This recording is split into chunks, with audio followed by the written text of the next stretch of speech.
Assalamualaikum warahmatullahi wabarakatuh. Perkenalkan, nama saya Iwan dengan NIM 24106060007. Di sini saya akan menjelaskan tentang materi ilmu Al-Quran dan tafsir Mukadimah dengan subjudul itu kenapa ulumul Quran dan ilmu tafsir dibedakan. Oke, yang pertama ilmu Al-Quran dan ilmu tafsir merupakan dua buah cabang ilmu yang sama-sama menjadikan Al-Quran sebagai sebuah objek kajian utama, yang dimana keduanya ini memiliki peran penting dalam memahami isi dan kandungan Al-Quran secara lebih mendalam.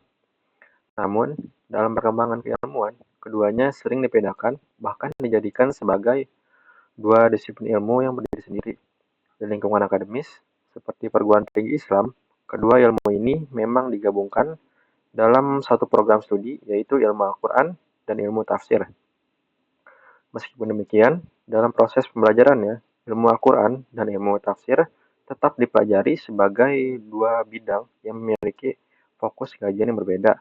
Oleh karena itu, muncul pertanyaan mendasar, yaitu mengapa dua buah ilmu yang memiliki objek kajian yang sama dapat dibedakan. Perbedaan ini pada dasarnya berakar dari perbedaan cara pandang dan definisi yang diberikan oleh para ulama, baik ulama klasik maupun ulama modern. Selanjutnya, berdasarkan pandangan dari ulama klasik, misal dalam pandangan ulama klasik, ilmu Al-Quran dipahami sebagai ilmu yang mencakup seluruh pembahasan yang berkaitan dengan Al-Quran. Misalnya salah satu contoh tokoh yang menjelaskan hal ini adalah Syekh Az-Zarqani.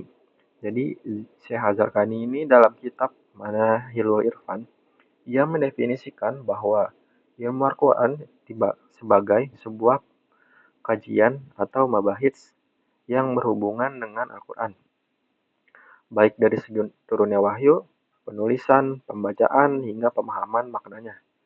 Berdasarkan definisi tersebut, ilmu tafsir tidak dipandang sebagai ilmu yang terpisah, melainkan sebuah bagian dari ilmu Al-Quran. Hal ini karena tafsir merupakan salah satu bentuk upaya untuk memahami isi Al-Quran. Selanjutnya, cakupan ilmu Al-Quran. Jadi ilmu Al-Quran itu mencakup berbagai aspek kajian yang sangat luas. Di antaranya adalah pembahasan mengenai sejarah turunnya Al-Quran, proses pengumpulan dan penyusunan ayat, lalu ada ilmu rasm, atau yang merupakan ilmu yang berkaitan dengan penulisan Al-Quran, serta ilmu qiraah yang membahas cara membaca Al-Quran dengan baik dan benar. Selain itu, ilmu Al-Quran juga mencakup kajian tentang kemukjizatan Al-Quran atau ijazul Quran. Nah, konsep nasikh dan mansuh serta upaya menjawab berbagai keraguan atau syubhat terhadap Al-Quran. Dalam pandangan ulama klasik, ilmu Al-Quran, ilmu tafsir juga merupakan termasuk dalam cakupan ini karena tafsir merupakan bagian dari usaha memahami ayat-ayat Al-Quran. Selanjutnya, setelah pandangan ulama klasik sebelumnya, sekarang ada pandangan dari ulama modern. Jadi berbeda dengan ulama klasik, ulama modern mulai memberikan batasan yang lebih spesifik terhadap ilmu Al-Quran. Salah satu tokoh yang mewakili pandangan ini adalah Dr. Mana Al-Qotan. Jadi menurut Dr. Mana Al-Qotan, dalam kitab Mabahits fi Ulum Al-Quran, dalam karyanya, ia membahas berbagai kajian dasar seperti Asbabun Nuzul, Maki, dan Madani, Nasih dan Mansuh, serta Muhkam dan Mutasyabih. Namun, dalam pembahasannya, ilmu tafsir tidak dimasukkan sebagai bagian dari ilmu Al-Quran.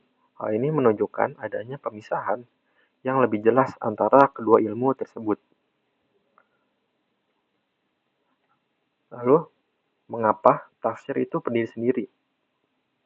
Jadi, yang pertama itu berdasarkan perkembangan kajian yang semakin luas. Jadi tafsir itu berkembang dari penjelasan sederhana menjadi kajian yang sangat luas dan beragam, sehingga memunculkan beberapa penjelasan yang sedikit berbeda. Lalu yang kedua itu fokus pada pemahaman makna ayat.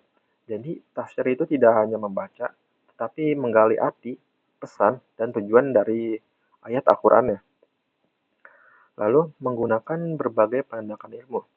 Jadi tafsir itu melibatkan ilmu bahasa, sejarah, dan sosial untuk memahami sebuah konteks ayat. Jadi tidak hanya melibatkan dari satu ilmu saja sehingga bisa bermacam-macam maknanya. Lalu yang keempat itu membutuhkan kajian yang lebih mendalam. Karena kompleks, jadi tafsir itu tidak bisa dibahas secara umum dalam ilmu Al-Quran saja. Bisa berbahas dengan ilmu-ilmu lain sehingga dapat diartikan dengan benar. Lalu perkembangan menjadi disiplin ilmu mandiri. Jadi akhirnya itu tafsir menjadi berdiri sendiri agar pembahasannya lebih fokus dan juga sistematis. Selanjutnya, analogi sederhana hubungan antara ilmu Al-Quran dan tafsir. Jadi yang pertama itu ilmu Al-Quran diibaratkan sebagai usul fikih, yaitu berfungsi sebagai dasar atau fondasi dalam memahami Al-Quran. Di dalamnya terdapat berbagai prinsip, kaidah, dan metodologi seperti azabun nuzul, maki madani, dan lainnya yang menjadi landasan sebelum menafsirkan ayat. Sama seperti usul fikih yang menjadi dasar dalam menetapkan hukum. Lalu yang kedua, ilmu tafsir diibaratkan sebagai ilmu fikih yang merupakan penerapan dari dasar-dasar tersebut untuk menjelaskan makna ayat secara lebih konkret dan rinci. Tafsir menghasilkan pemahaman yang langsung bisa dipahami dari ayat Al-Quran sebagai semana ilmu fikih yang merupakan hasil penerapan dari usul fikih dalam bentuk hukum-hukum praktis.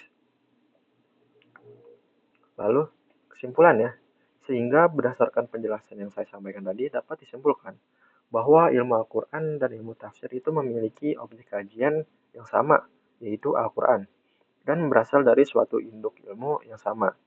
Namun, seiring dengan berkembangnya keilmuan, ilmu tafsir mengalami perluasan kajian yang sangat signifikan, sehingga kemudian dipisahkan menjadi cabang ilmu tersendiri. Meskipun demikian, pemisahan ini tidak berarti keduanya benar-benar terpisah, melainkan hanya memudahkan pengajian secara lebih fokus dan mendalam. Pada dasarnya, ilmu Al-Quran dan ilmu tafsir tetap memiliki hubungan yang erat dan saling berkaitan. Mungkin seperti itu saja yang dapat saya sampaikan. Sekian. Wassalamualaikum warahmatullahi wabarakatuh.